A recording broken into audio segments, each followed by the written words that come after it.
Because the other thing about Alison is that, well, not so much herself, but CIS and her family go back a very long way. Her father was one of our, back in Tasmania, and he's still there, was one of our foundation members, and we're talking about 1978. So CIS started in 76, but when we actually had things called members, I don't know why Stuart signed up, but he did, and he's still there. And as time went on, it was a delight for everybody, I think, that Alison became interested in our work and subsequently joined our board a few years ago. She's had a very interesting and diverse business career, many years with McKinsey and the ANZ Bank, and then stepped sideways into the food area, and that's basically where she still is. She was the CEO of Berry, the biggest producer of fruit juices in the country, and then went to GrainCorp, which was an interesting time for that particular industry. Many of you know about the takeover that didn't quite happen last year, but they didn't get to take Alison with them, and she moved on to Coca-Cola Amatil, where she is now. And she seems to be in the papers every day, or or on television. I was trying to watch the golf, and there's endless ads for seeing Alison Watkins on television, and so on. So it's my pleasure to invite Alison to talk to us, and she can talk about golf too if she likes. But it's great to have you here, and off you go. So thanks, Alison.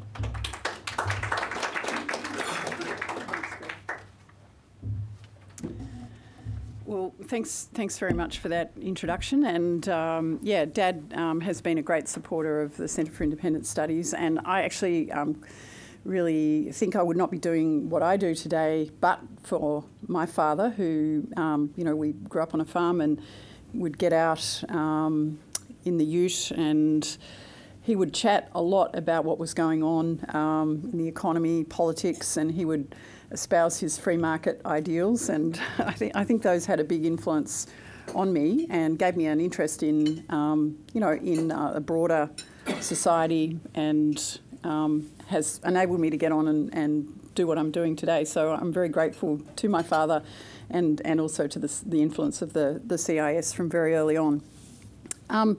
And of course, I'm very pleased to be a board member of CIS, and I have to say, I'm a little bit daunted to be speaking with you here today, but hopefully my topic, which is food processing in Australia and what we can learn from the story of SPC, will be one that you find a heartwarming story. As Greg said, I did grow up in Tasmania, and I did grow up on a farm. I'm a self-confessed tomboy, and my main ambition actually on leaving school was to marry a farmer, preferably a good-looking one. But somehow that went a bit off script, and I've ended up in corporate food, beverage, agriculture, businesses like Berry, GrainCorp, and now Coca-Cola Amatil. But I can actually say I am married to a farmer, though we did have to actually buy a farm and turn him into one. But I got there in the end. What I want to do today is share with you the story of the journey of SPC, which of course is part of the Coca-Cola Amatil group. And I want to share it because I think in many ways it epitomises the journey of many food processing businesses in Australia over the last few decades.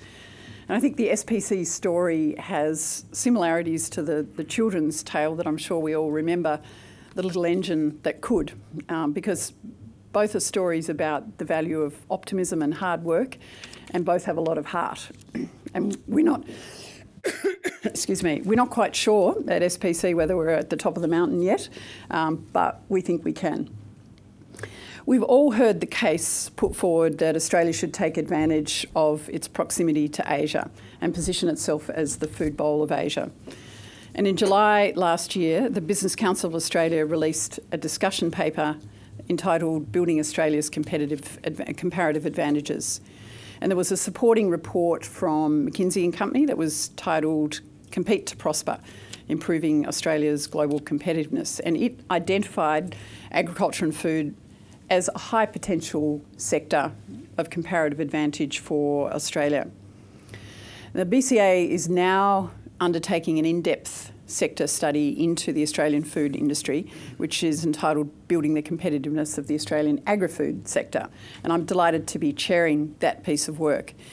I think it's a great opportunity for us to identify actions that will improve the competitiveness of the sector domestically and also globally, and make sure that we can actually position ourselves to capitalise on this emerging demand in Asia. Australia currently produces enough to feed around about 60 million people. And while we don't have the scale to support supply to the emerging Asian middle class, we can increase our output quite substantially. And we do have a strong reputation for high quality, clean, green products that justify premium prices. In fact, the McKinsey report ranked Australia 8th out of 107 countries on food quality and safety. So the opportunity is real, and the future for Australian agriculture, I think, is compelling. However, the future of Australian processed food, and particularly more elaborately processed food, is less certain. Agriculture has certain inherent advantages that position it well for emerging growth. We've got plenty of land and water, and that gives us a natural competitive advantage. And I think it also combines with decisions that our governments have made over decades to deregulate the sector and encourage free markets. And that's produced innovation and definitely improved our productivity and competitiveness. If you look at the wheat industry, for example, the domestic wheat industry began to be deregulated in 1984. And finally, we got to the removal of the AWB wheat export monopoly just a few years ago, which meant that farmers, Australian farmers, could choose to sell their wheat to whomever they wanted. You might remember the reserve price scheme for wool, and in 1991 that was ended, and that had guaranteed growers a minimum return. But it also led, of course, to the accumulation of a huge stockpile of wool that couldn't be sold, and industry debt at that time of $3 billion. And unfortunately, in that case, I think the deregulation came too late to avoid a lot of damage to that industry, which I think you can still see the legacies of today. And the dairy industry is the latest in Australian agriculture to be deregulated. In 2000, state borders became irrelevant. Quotas, levies and set prices for farm gate price were all removed, and restrictions on the interstate movement of milk disappeared. So today the Australian agricultural sector is one of the least subsidised in the world. Subsidies to our farmers sit at around about 2%, compared with the OECD average of around about 18%. And this has produced a lot of innovation and productivity, as I said. If you look at the wheat industry, we've seen a doubling of average wheat yields over the past 25 years, and that's been achieved through innovation such as crop rotation, new varieties and no-till farming practices. I think, though, if we look at the Australian food processors, they've had a much harder time, particularly those involving greater local value add or transformation. And compared with the agriculture sector, productivity in food manufacturing has been under much greater pressure. And there are a number of reasons for this, external factors and then also factors that go to the producer commodity-oriented mentality that many food processors have had. So looking first at the external challenges, analysis from KPMG recently concluded that out of 10 developed countries that they looked at, Australia's food processing sector has the highest costs of doing business. Australia was among the most expensive countries for labour, facility costs, transportation and energy. And adding to that, there's been in recent years a dramatic shift of value from food suppliers to retailers and consumers. So a report that was issued by Morgan Stanley in October last year suggests that Australian food suppliers to the grocery industry declined in profitability by close to 40% over a 5-year period, while retailers grew their profits by 30%. in the same period. These Morgan Stanley findings were supported by a report published by the AFGC in May 2014, which also concluded that profitability in the Australian food processing sector had declined collectively by 30% since 2010. So these shifts have resulted in a number of Australian food processors really struggling to make an investment case to invest new capital that would enable them to continue manufacturing in Australia. And instead, we've seen a number close down or relocate their manufacturing offshore. This was the case with the iconic Australian brand Golden Circle, and it was nearly the case with SPC. Golden Circle started out as an Australian pineapple cannery in 1947 and expanded into juice, fruit and vegetables, canned fruit and vegetables. And it was acquired in 2008 by the international food giant Heinz, which is a US-based company. And over the period 2011 to 2014, Heinz made the decision to close a number of the Australian manufacturing plants and send more of Golden Circle's manufacturing to New Zealand to assure the commercial future of the business. And that action resulted in around about 500 Australian job losses. Other examples of Australian food processors moving production offshore include McCain's, Sunrise and Streets Ice Cream. So the upshot of this is that while Australia is still a net exporter of processed foods, our processed food imports have been growing much faster than our exports over the past decade. So what made SPC different? Why didn't SPC close shop or move production offshore? And what is there to learn from that story? SPC is the oldest and last Australian-owned fruit and vegetable processor. It was started in 1918 by a group of growers who formed a cooperative called the Shepparton Preserving Company to process their produce in Victoria's Goulburn Valley. 4 years later, another group of nearby growers formed a co-op under the name Ardmona. Cooperatives often don't move fast, and it took till 2002 before SPC and Ardmona merged to form SPC Ardmona. SPC Ardmona then acquired Henry Jones IXL in 2004 and brought together some of Australia's most iconic and loved brands.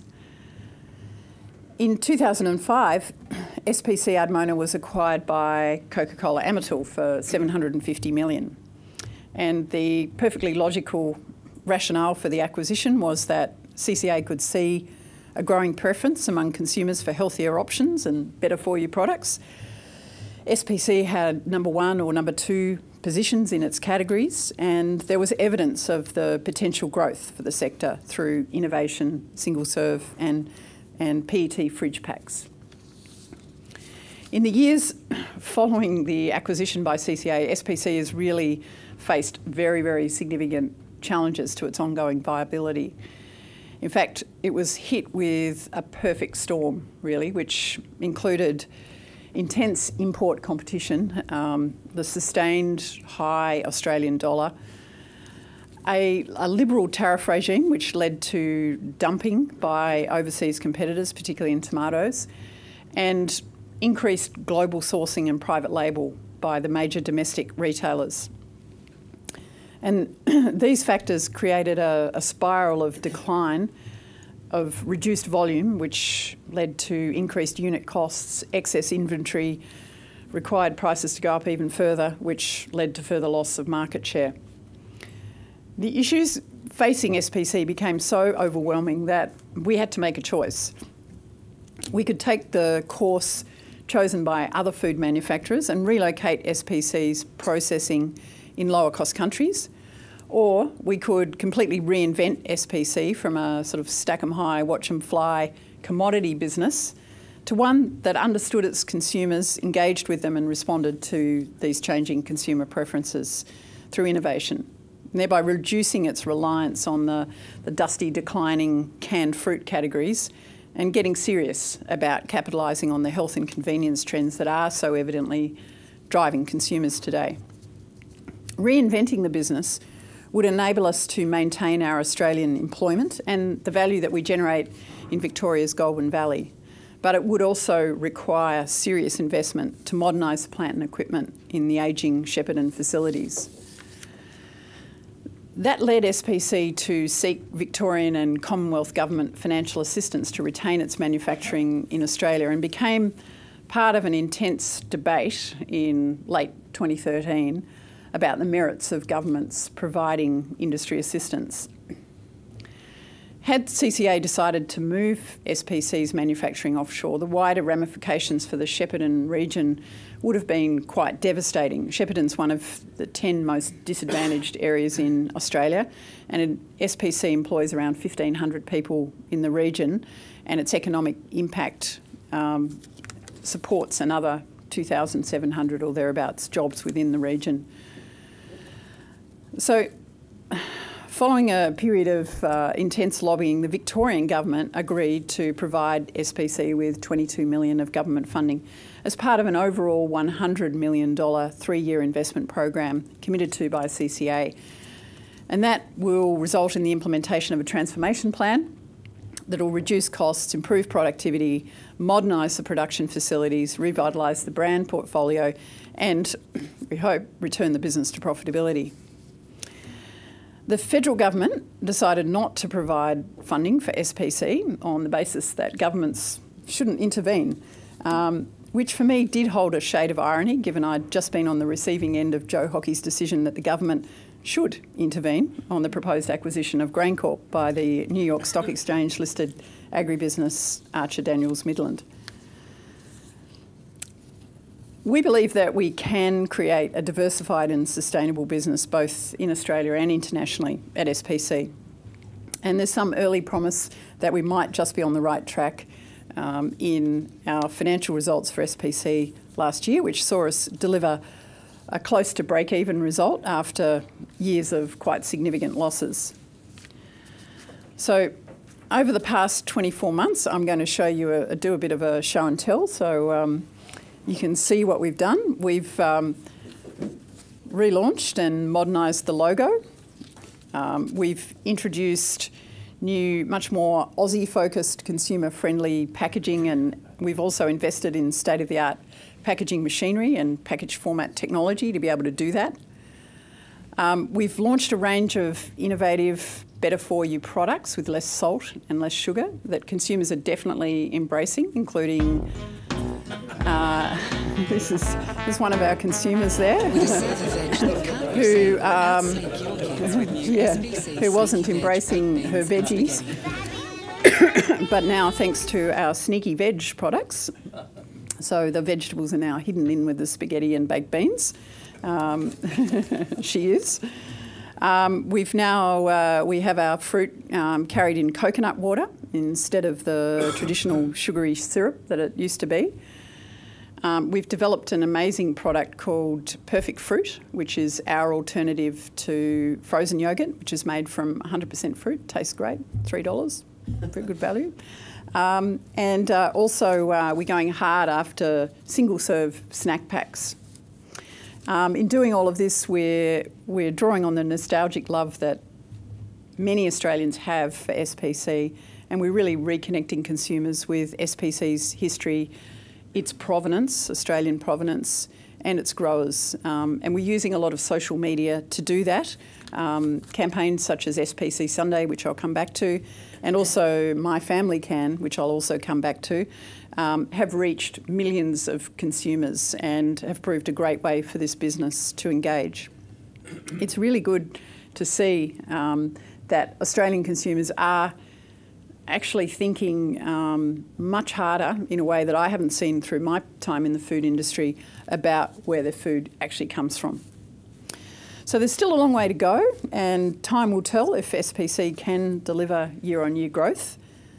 But what is certain is that while CCA actually owns SPC, there are so many others on who we depend for this business to survive and thrive. So clearly it does start with us, and as a management team we've needed to have the foresight and the confidence to identify and enter new product categories, and to come up with innovative marketing approaches and all the risks that go with trying to grow the top line. We've also needed our board of directors to, of course, back the investment and from a shareholder point of view be able to make that decision. But also I was very struck by the way our board considered their social responsibilities to the Shepparton region in the way they went about deciding the future of this business. Our employees have had and will have a vital role to play in this. We've had great support from our employees. For example, they agreed to a pay freeze last year that's helped us manage our costs. But we have a lot more work to do with our employees to create the kind of culture and work practices that will allow us to have a safe and modern workplace. And our consumers are absolutely integral to our success. The SPC Sunday Facebook campaign, which we're showing up there, I have to tell you about because it was started by a woman who lives in Newcastle called Linda Drummond.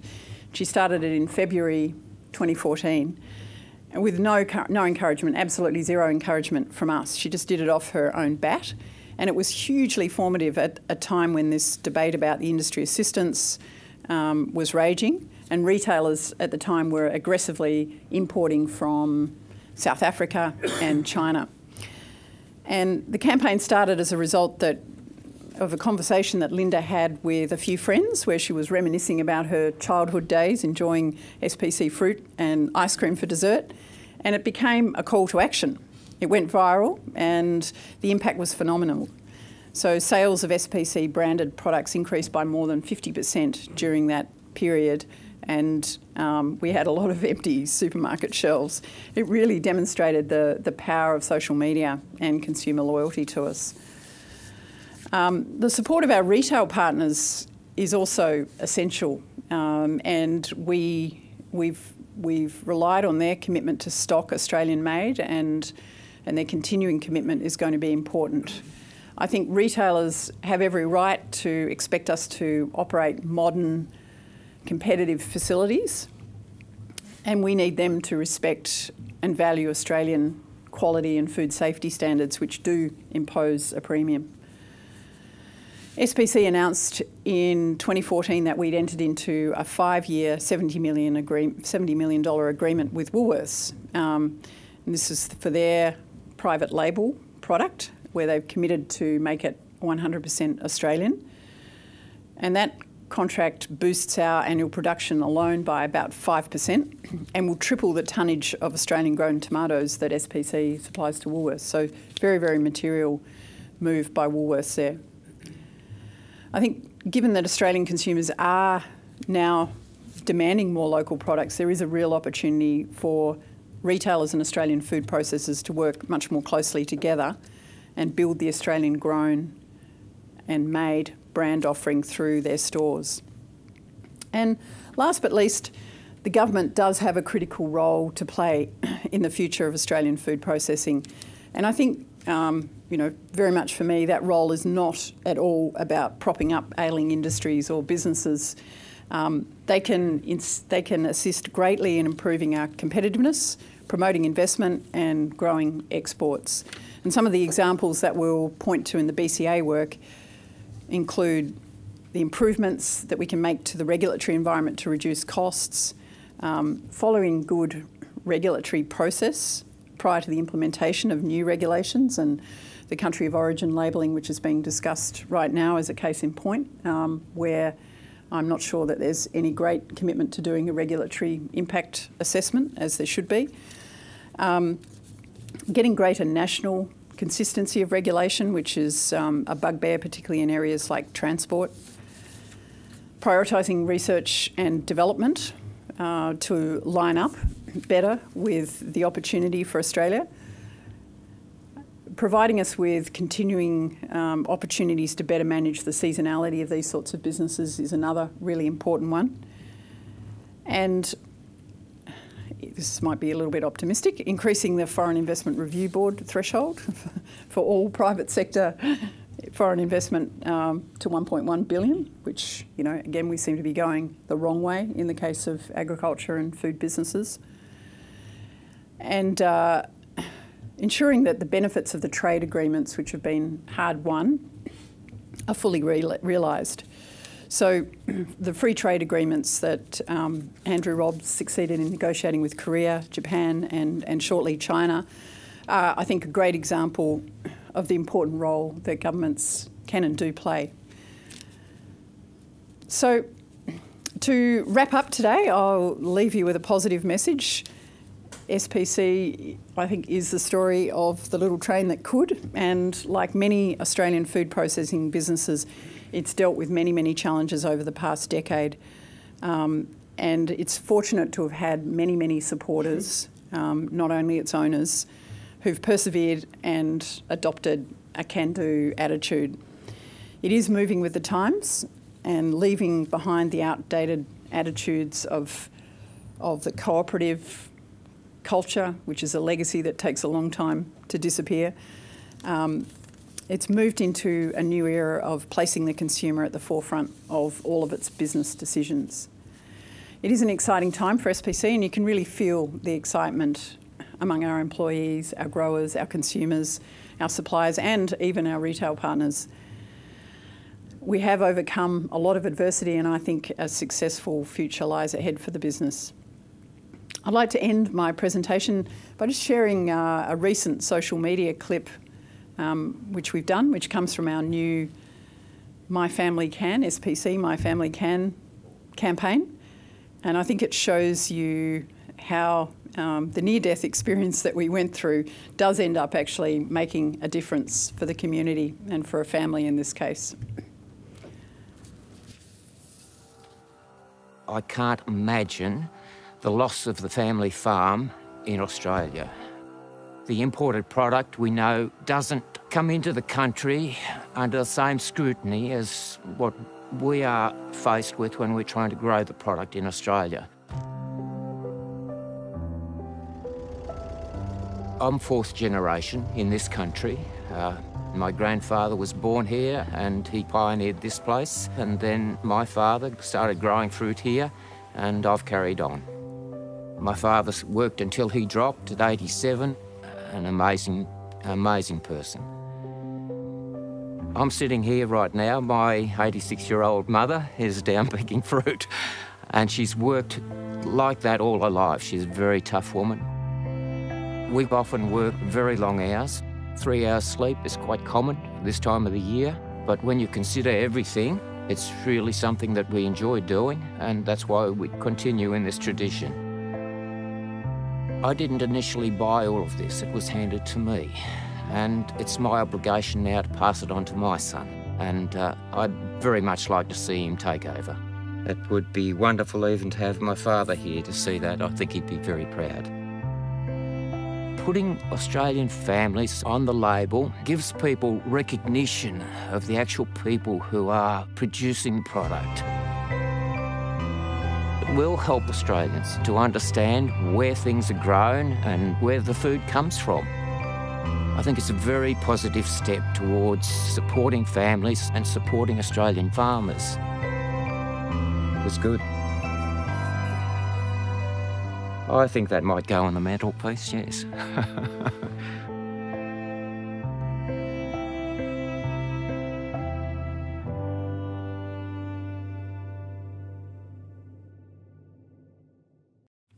Thank you. Yeah.